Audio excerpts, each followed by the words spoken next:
Necker, c'est l'hôpital pédiatrique de référence, le premier hôpital pour enfants créé dans le monde. Son histoire est prestigieuse car au-delà même de l'aspect pédiatrique, il faut savoir par exemple que c'est à Necker qu'a été inventé le premier stéthoscope en 1816 ou que la toute première greffe d'organes a été réalisée en 1952, greffe du rein.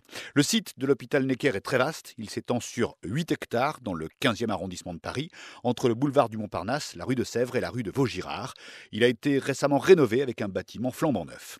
4500 personnes travaillent à Necker, parmi elles 1000 médecins et 2500 soignants. Par ailleurs, 500 bénévoles se relaient pour accompagner les enfants. Il y a 400 lits pour la pédiatrie et aussi 200 lits pour le pôle adulte de l'établissement.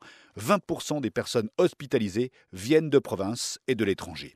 L'hôpital dispose de toutes les spécialités médicales et chirurgicales pour les enfants. À Necker, on traite la moitié des 8000 maladies rares connues, la plupart d'origine génétique. C'est à Necker qu'a été mis au point le premier dépistage d'une maladie génétique à partir d'une simple prise de sang sur la future mère. Des dizaines de greffes y sont pratiquées sur des enfants chaque année. Il y a 300 000 consultations externes par an.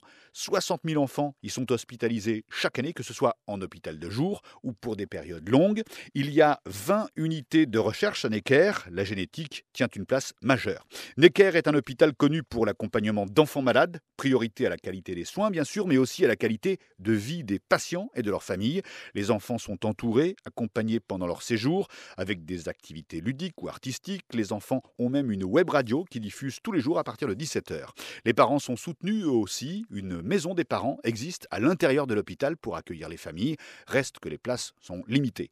Pour une consultation, cela peut prendre plusieurs mois s'il n'y a pas d'urgence, 2 à 3 mois par exemple pour un rendez-vous avec un neuropédiatre.